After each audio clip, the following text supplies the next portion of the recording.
할렐루야. 우리 옆에 분들 함께 축복하겠습니다. 하나님께서 당신을 많이 사랑하십니다. 아멘. 하나님이 여러분을 사랑하신다는 사실이 여러분 믿어지세요? 하나님이 정말 나를 사랑한다라는 사실이 믿어지고 깨달아지는 사람과 하나님이 나를 사랑한다고 끊임없이 말씀하시는데도 그 사랑이 내 안에 받아들여지지 않는 사람과 그 삶은 이런 거죠. 내가 내 자녀에게 얘야, 내가 너 사랑해. 내가 너 사랑해.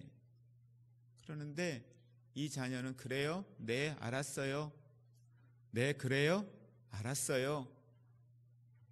그런데 그 사랑이 전혀 느껴지지 않고 그 사랑이 자기에게서 받아들여지지 않아서 부모의 사랑을 모르고 사는 사람, 모르고 성장하는 자녀, 그 모습이 하나님이 우리를 향하여 내가 너 사랑해, 내가 너 얼마나 사랑하는 줄 알지?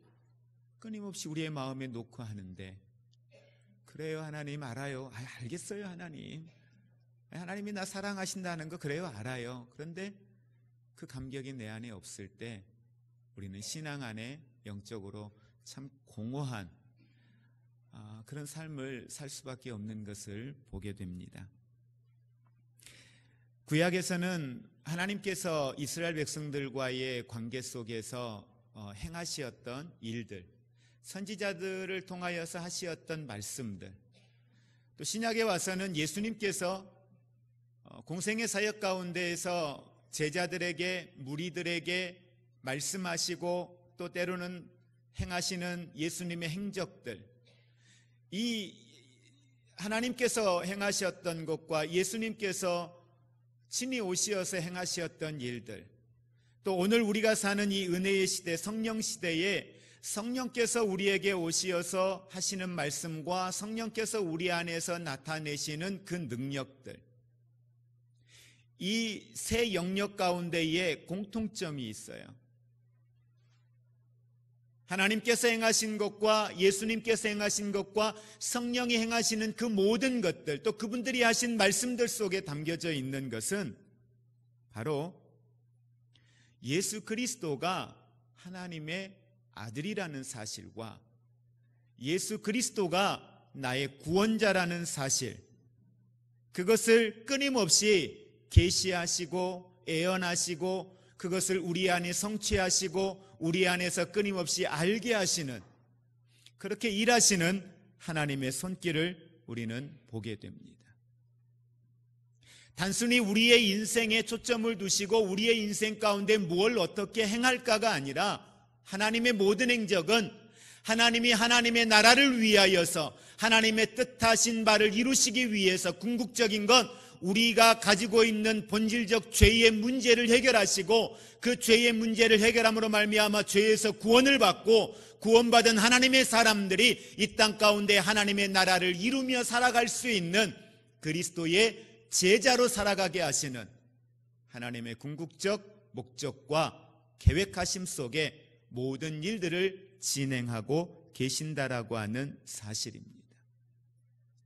그 속에 하나님은 분명히 우리에게 말씀도 하시었고 나타내 보여주시었습니다. 하나님이 누구인지. 예수님께서도 공생의 사역을 통하여서 예수 그리스도가 누구인지를 사람들에게 알게 하셨습니다. 오늘 우리가 잘 알고 있는 베세다 광야 가운데에 예수님께서 모여든 사람들에게 먹을 것을 제공하시고 예수님이 행하신 행적을 보고 사람들이 흩어지려고 하지 않습니다. 먹을 것이 없는 가운데에 보리떡 5개와 물고기 2마리를 가지고 그 많은 사람들을 풍족하게 먹이고도 남기는 이 사건 앞에 사람들은 대단히 당황한 거죠.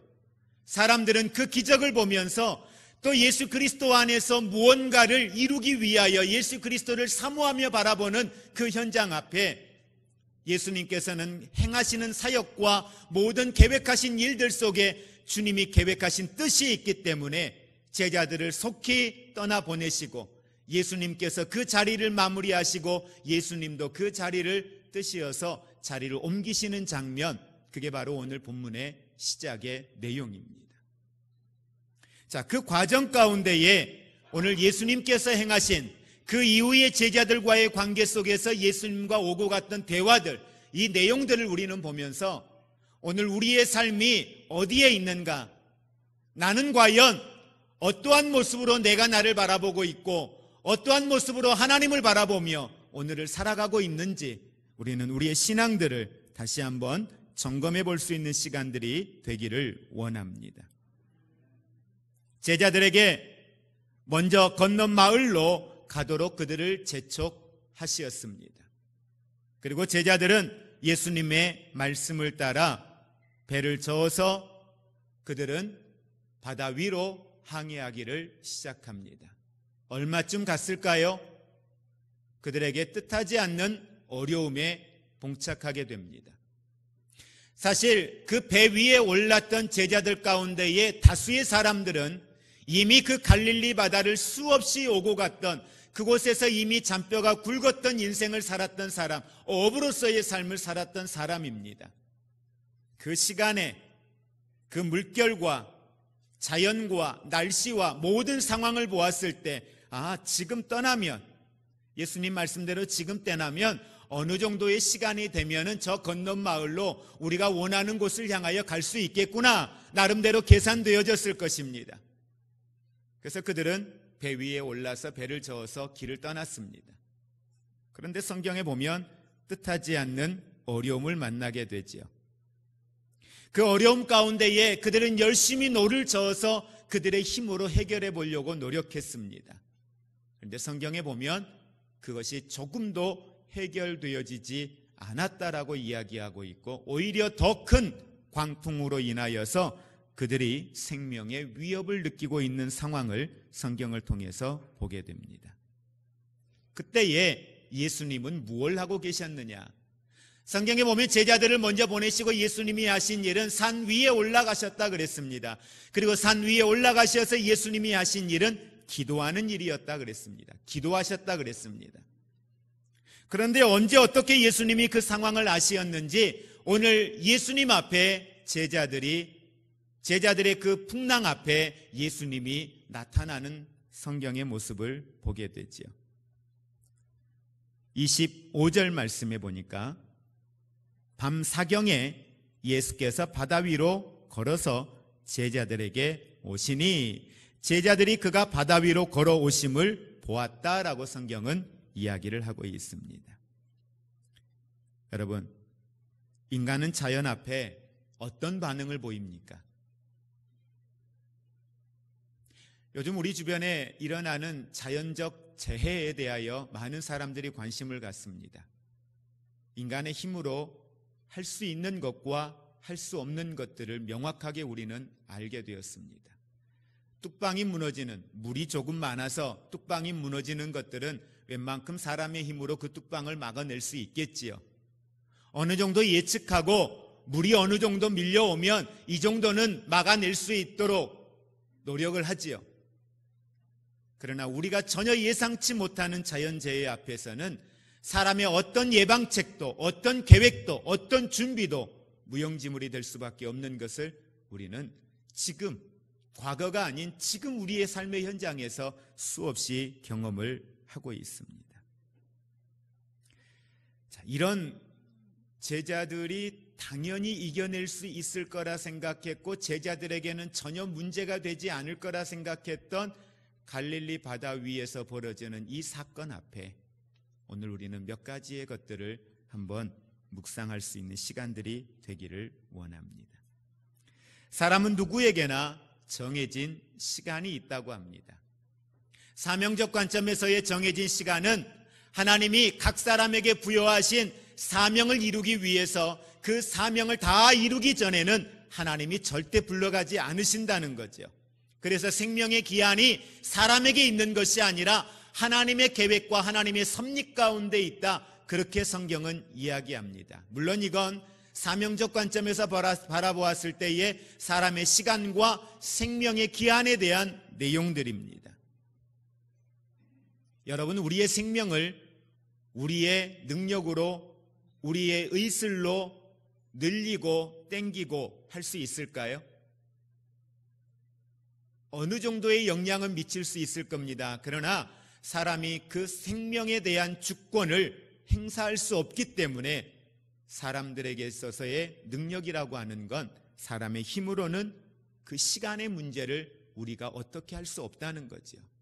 내가 나이가 90이 넘었으니까 이제는, 아니요, 이제는이라고 나는 이야기하지만 하나님은 아직은 이라고 말씀을 하실 수 있는 거지요. 나는 젊으니까 이제부터라고 이야기할 수 있지만 하나님은 거기까지야 라고 이야기할 수도 있는 거지요. 그 시간의 때를 우리 스스로가 어떻게 할 수 없다는 겁니다. 사람의 노력으로 생명의 시간들을 연장해 갑니다. 많이 연장했습니다. 70에서 80이라고 했는데 이제는 100세 세대라고 이야기합니다. 120을 사시는 분들도 있습니다. 얼마까지 연장이 가능할까요? 사람들은 압니다. 그것이 결코 영원할 수 없다는 것을요. 그래서 성경은 야고보서 4장 13절 이하에 내일 일을 너희가 알지 못하는도다. 너희 생명이 무엇이냐? 너희는 잠깐 보이다가 없어지는 안개라고 이야기합니다. 80, 90, 100세의 인생을 안개라고 이야기하기에는 우리의 시간 개념으로는 대단히 길어 보입니다. 그러나 하나님의 시간, 하나님이 다스리시는 하나님의 나라에서의 시간 개념으로 보았을 때에 100년이라고 하는 이 시간은 하나님 편에서는 정말 잠깐 왔다가 없어지는 안개와 같은 것, 그것이 정확한 표현일 것입니다. 왜? 그 세계는 중요한 건 끝이 없으니까요. 영원하니까요. 요한복음 9장 4절 말씀에 보면 때가 아직 낮임에 밤이 오리니 그때는 아무도 일할 수 없다라고 예수님 말씀을 하고 있습니다.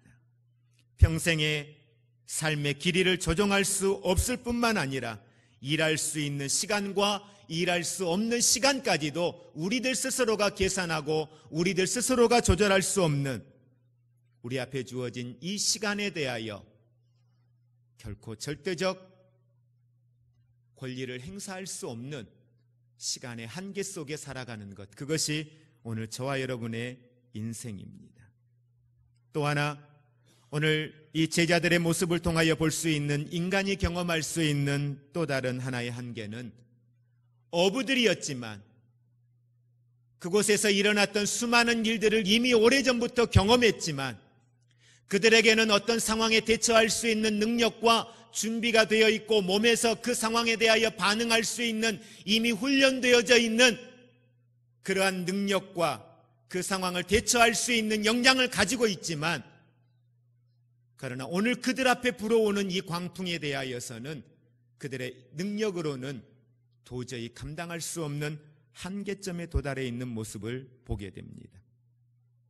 여러분, 이 배 위에 올라있는 제자들의 모습을 한번 성경에 보십시오. 성경은 그냥 제자들이 저 바다 건너로 다른 마을로 가다가 풍랑을 만났다, 이런 어려움을 만났다, 그런데 예수님이 오셨다, 이렇게 이야기하지 않습니다. 성경에 보면 대단히 구체적으로 묘사하고 있는 한 부분이 있습니다. 자, 28절 말씀, 23절에 있는 내용부터 이렇게 쭉 다시 한번 보면은요, 무리를 보내신 후에 기도하러 산에 올라가시니 뭐라고 했어요? 저물매 그랬어요. 이제 해가 저물기를 시작한 거죠. 그 다음에 이 시간에 대한 개념이 여기에서 나오고요. 자, 다음에 25절 말씀에 보니까 밤 사경에 예수께서 바다 위로 걸어오셨다 그랬어요. 그러면 밤 사경이라고 하는 것은 새벽 3시부터 6시까지의 시간을 밤 사경이라고 이야기해요.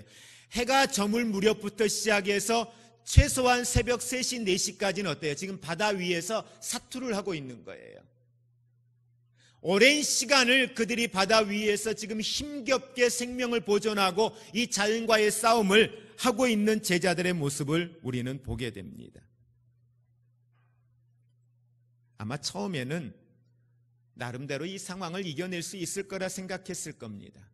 그러나 시간이 점점 지나면서 3경이 지나고 4경이 다 되어져 가면서 그들은 어느 순간부터 이제는 우리의 힘으로는 할 수 없다고 포기하고 우리의 인생이 여기까지인가 보다 하고 모든 것을 포기하고 있는 그 시간의 때, 여러분, 사경이라고 하는 말 속에 담겨져 있는 영적 의미는 여러 가지로 우리가 해석할 수 있는데, 그냥 단순하게 우리는 두 가지 의미를 생각하면, 가장 칠흑 같은 어두움 속, 그 안에는 어떤 빛도 볼 수 없는 어두움 속, 깊은 어두움의 터널 속에 있는 인생. 그런데 사경이라고 하는 마지막 부분이 6시라고 합니다. 이제 새벽에 먼 동이 떠오를 수 있는 그 시간, 새로운 인생을 시작할 수 있는 시간, 새로운 생명의 기운을 받을 수 있는 그 시간, 그게 사경 속에 포함이 되어져 있는 거죠. 주님은 그 시간에 제자들을 만나는 모습을 우리는 보게 됩니다. 끝이라고 생각되어졌던 모든 것을 다 체념하고 아무것도 할 수 없는 무기력한 가운데 있는 그 시간대에 주님 오늘 제자들에게 찾아와 주시었습니다. 이처럼 인간의 능력은 스스로가 할 수 있다 생각되어지는 것들이 대단히 많은 것처럼 보이지만, 인생을 오랫동안 사셨던 어르신들의 이야기를 들어보면 우리는 거기에 삶의 교훈을 얻을 수 있습니다. 인간이 얼마나 연약한 사람인가, 인간이 할 수 없는 것들, 제한된 능력을 가지고 있는 우리의 연약함의 모습들을 우리는 봅니다. 그것이 연세가 많으신 분들뿐만 아니라 지금 우리들의 인생 속에서도 우리는 스스로가 경험합니다. 얼마나 우리가 연약한지, 얼마나 우리가 가지고 있는 능력이 제한되어져 있는지요.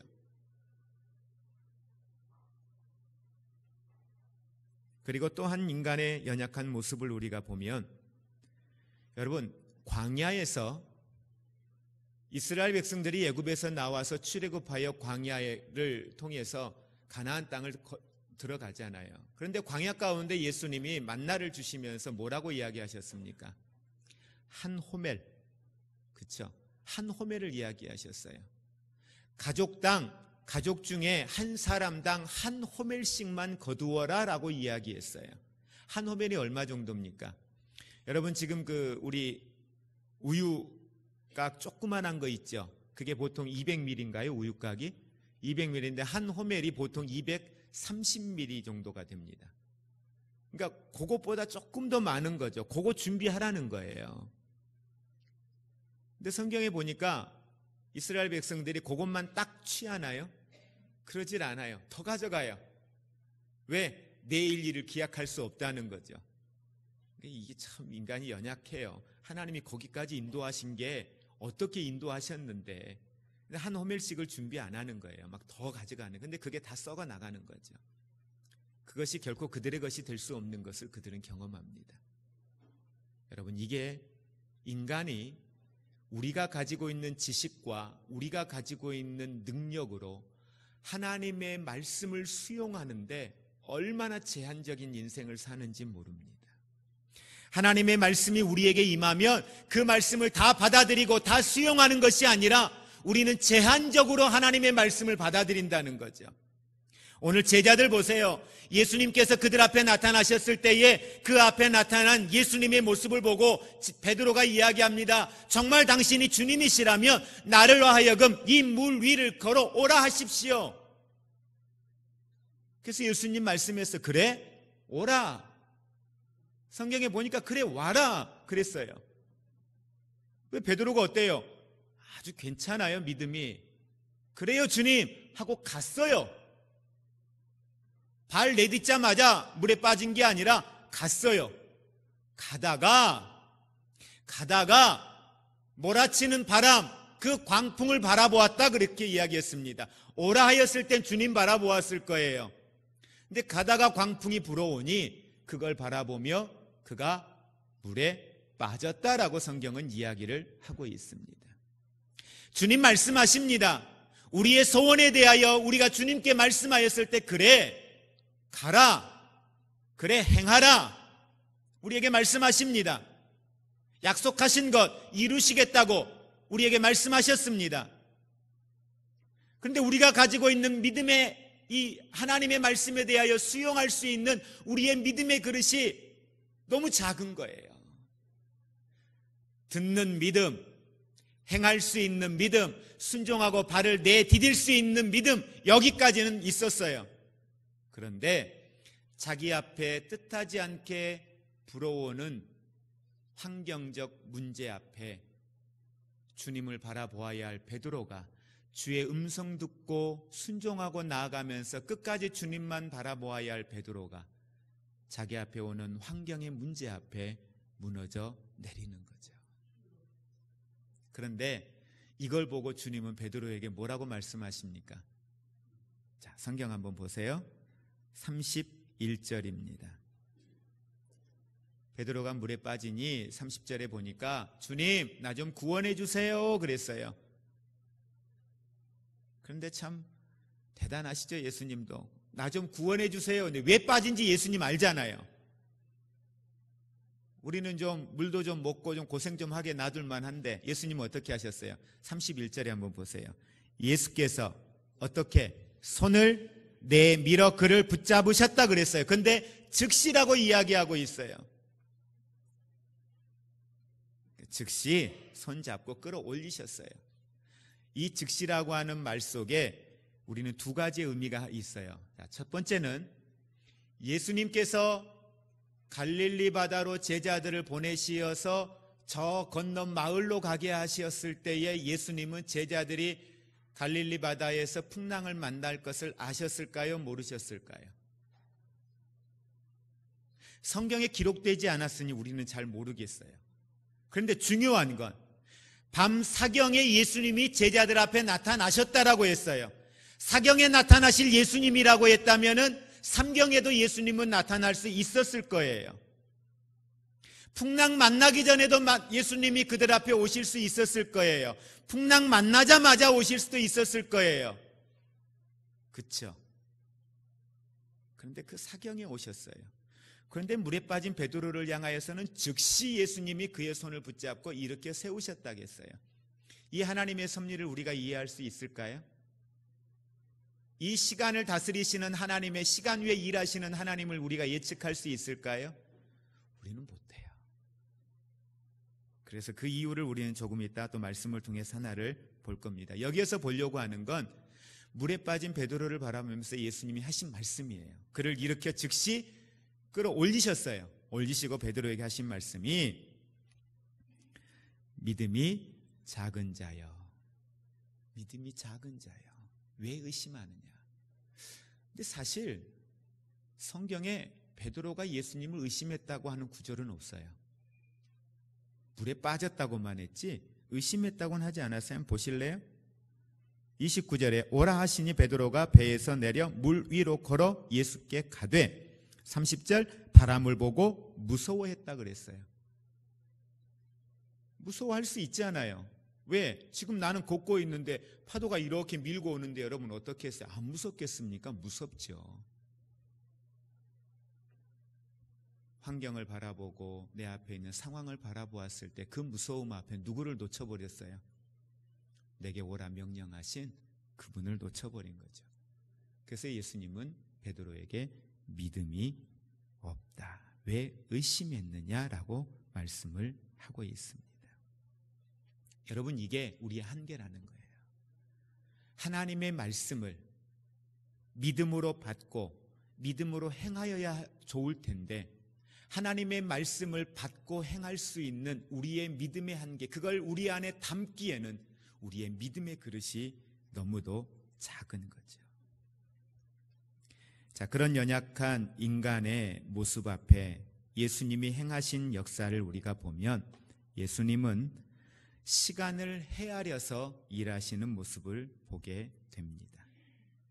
자, 예수님께서는 분명히 기도하러 산에 올라가셨다라고 이야기하고 있습니다. 기도하러 산에 올라가셨고 기도하러 산에 올라가신 예수님께서 오늘 밤 사경이 되었을 때에 제자들 앞에 등장하시는 모습을 우리는 봅니다.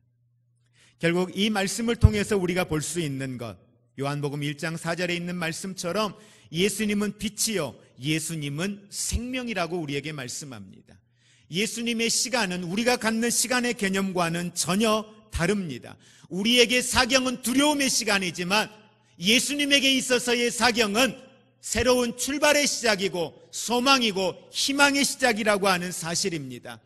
사람에게 있어서의 직면해 있는 상황과 시간의 개념 속에 우리가 다투는 시간은 우리가 가지고 있는 지식과 경험으로, 우리의 힘으로 만들어내는 시간들, 그것으로 우리 스스로가 제한하고 그것으로 우리 스스로가 할 수 있다라고 이야기하지만, 하나님은 인간의 시간 속에 있는 끝이라고 하는 시간, 그 환경 속에서도 예수 그리스도가 그 안에 함께 하시면 그 자리는 새로운 출발점이요, 소망이요, 생명의 시간이 될 수 있다는 사실을 여러분 기억하시기를 바랍니다. 왜냐하면 역사를 경영하시는 주권이 하나님께 있기 때문입니다. 그 시간을 다스리시는 분이 하나님이시요, 그 하나님이 인생들의 모든 것을 주관하시는 전능하신 창조주이시기 때문에 그분의 시간 앞에 우리가 선다면, 오늘 우리가 놓여있는 우리의 시간과 환경 앞에 우리가 염려하고 근심하는 그 상황 속에 하나님의 시간은 우리에게 소망을 가져다 줄 줄로 믿습니다. 주님께서 오늘 제자들 앞에 허락하신 이 시간은 인내와 기다림, 그들의 스스로의 한계와 연약함, 하나님을 새롭게 경험할 수 있는 축복의 자리, 그래서 그들이 끝이라 생각되어졌고 모든 걸 포기했던 그 시간이 그들에게 오늘 본문 말씀 마지막 절에 33절에 배에 있는 사람들이 예수께 절하며 이르되 진실로 하나님의 아들이로소이다. 그들에게는 새로운 신앙의 출발점이 되어지는 은혜의 현장이 되어짐을 믿으시기를 바랍니다. 아까 말씀드린 것처럼 인간이 가지고 있는 연약함은 상황을, 또 환경을 우리는 스스로가 헤아리지 못하는 수용의 한계를 가지고 있었습니다. 그러나 예수님께서는 이 모든 상황들을 다 헤아리고 계신다는 사실을 여러분 믿으시기를 바랍니다. 우리가 어떤 상황에 직면했을 때에 내가 앞으로 어떻게 될까라고 하는 걸 주님이 말씀해 주셨다면 너무 좋았을 것 같아요. 근데 그렇게 말씀 안 하세요. 안 하시고 그냥 하신 말씀은 뭐냐? 내가 너와 함께 할게, 내가 너 지켜줄게, 이 이야기만 하셨단 말이에요. 자, 그걸 어디에서 우리가 볼 수 있냐면 이 결과에 대한 부분을 예측할 수 없는 상황, 우리 앞에 놓여있는 이 상황에 대한 결과를 우리가 예측하면 좋겠는데, 요셉의 인생을 여러분 한번 보시기 바랍니다. 미디안 사람들에 의하여서, 미디안 상인들에게 의해서 요셉이 팔려지게 되잖아요. 팔려지게 되고 나중에는 보디발 장군의 집에 종으로 팔려지게 됩니다. 근데 잘 봐보세요. 요셉 앞에 놓여져 있는 이 상황은 참 힘든 상황이에요. 감당하기 어려운 상황이란 말이에요. 그런데 보디발 장군의 집에서도 그랬고, 그의 아내에 대한 유혹 앞에서도 그랬고, 감옥에서도 그렇고, 나중에 총리가 되었을 때에도 그렇고, 요셉의 모든 행적을 보면 그는 철저하게 하나님이 중심인 삶을 살았어요. 결과적으로 보면 요셉의 마지막은 총리였어요. 여러분, 다니엘의 삶을 한번 보실까요? 다니엘은 포로로 잡혀갔던 사람입니다. 포로로 잡혀갔던 사람인데 나중에 다니엘의 마지막은 뭐가 되었어요? 총리가 되었어요. 근데 성경 어느 곳에서도 다니엘을 향하여, 요셉을 향하여서 너희들에게 앞으로 이러이러한 어려움이 올 거야, 그러니 이 어려움을, 고난을 잘 이겨내면 내가 너희들을 그곳에 총리로 세울 거야, 총리로 세워서 내가 너희들을 통하여서 하나님의 일들을 할 거야, 이렇게 말씀한 곳이 없단 말이에요. 그냥 성경 속에 우리에게 주시는 약속의 말씀은 뭐냐? 세상 끝날까지 내가 너희와 함께 할게, 이 말씀이에요. 나를 지키겠다, 나를 돕겠다, 내가 너와 함께 하겠다, 이 말씀이거든요. 결과는 없어요. 결과는 우리가 예측할 수 없어요. 애굽에 팔려간 요셉, 결과를 누가 예측하겠습니까? 형들의 예측은 평생 종으로 살 거야, 그거겠지요. 감옥에 갇혔어요. 사람들이 예측할 때에, 보디발 장군의 아내가 예측할 때에 너는 그렇게 감옥에 살다 죽을 거야, 사람들의 예측일 거예요.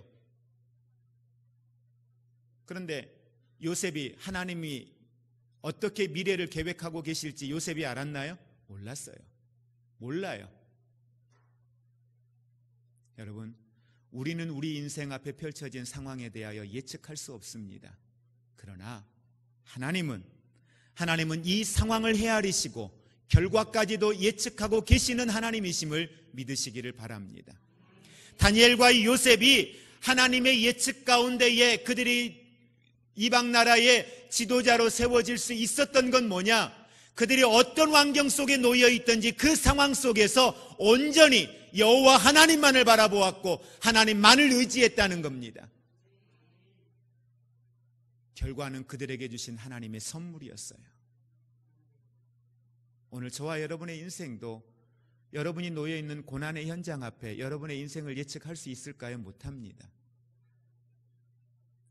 저는 우리 교회 성도님들이 어르신들이 많이 계시는데 자녀들에게 우리가 줄 수 있는 이 유산이라고 하는 믿음의 유산이 뭘까?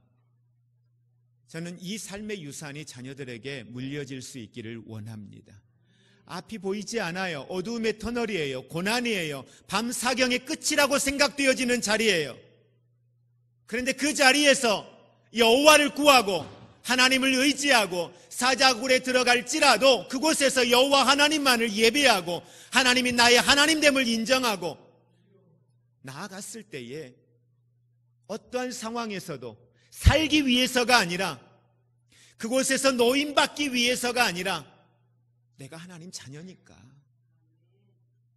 내가 하나님의 사람이니까 거기에 충실한, 성실한, 신실한 믿음으로 하나님께 반응하고 나아갈 때 하나님의 놀라운 일들, 우리는 예측할 수 없으나 하나님은 그 결과를 예측하고 계시기에 우리에게 명령하는 거예요. 너 어려움 올 거야. 힘든 일도 있을 거야. 고난도 있을 거야. 그러나 그럴 때 사람 의지하지 말고 환경 의지하지 말고 나를 바라봐. 그게 어디에? 잠언 3장 4절 이하에 내 명철 의지하지 마라. 너의 지식 의지하지 마라. 너의 경험 의지하지 마라. 범사에 하나님을 인정해라. 그리하면 내가 너의 길 지도해 줄게. 그 약속 우리에게 하시는 거예요. 그 약속 바라보라고요. 그리고 그 약속을 의지하고 나아갈 때에 오늘 우리 안에 하나님께서 놀라운 일들을 행하심을 여러분 믿으시기를 바랍니다. 제자들이 바다 위에서 겪었던 시련 예상하셨을 겁니다. 그럼에도 그들에게 건너가라 명령하시었습니다. 오늘 저와 여러분이 주님이 가라 명령하신 그 자리, 그것 때문에 우리가 경험해야 될 고난과 어려움과 위기들 주님 아십니다. 예측하고 계실 겁니다. 그럼에도 가라 명령하십니다. 여러분 순종하고 가면 감당할 힘과 능력 주실 줄 믿습니다. 순종하고 가면 그 일을 통하여 하나님이 놀라운 일들을 이루실 것을 믿습니다. 오늘 우리가 할 수 있는 것은 하나님의 말씀에 대하여 수용할 수 있는 이 믿음의 그릇을 키울 수 있기를 주님의 이름으로 축복합니다. 어제는 그 말씀을 내 스스로가 거부했고 거절했지만 오늘은 그 말씀을 받아들이고 아멘할 수 있고 내 하나님 믿습니다. 행하실 것을 믿습니다. 순종하겠습니다. 하고 믿음으로 반응하며 나아갈 수 있기를 주님의 이름으로 축복을 드립니다. 우리가 사는 세상은 불확실한 세상입니다. 그 불확실한 세상 가운데 사는 우리는 연약합니다. 미성숙합니다. 부족합니다. 그러나 여러분 주님 의지하고 나가면 주님의 은혜면 됩니다. 주님 도우시면 됩니다. 그래서 시간이 지나면 지날수록 우리의 입술에서 고백할 수 있는 것, 은혜 아니면 살 수 없는 우리의 인생임을 우리는 고백하게 되는 것 같습니다. 우리 주 예수 그리스도의 은혜와 하나님 아버지의 사랑하심과 성령님의 교통하심이 내 연약함과 내 인간의 한계와 내가 품을 수 있는 역량의 한계를 알고 믿음의 한계를 알고 오늘 내 삶의 바다 위에 예수 그리스도를 나의 주로 초청하고 예수 그리스도 안에서 소망 가운데에 이 바다의 항해를 승리 가운데에 나가기를 소원하는 사랑하는 모든 성도들과 저들의 가정과 우리의 삶과 우리의 사역의 현장들 위에 이제로부터 영원토록 함께 있을지어다.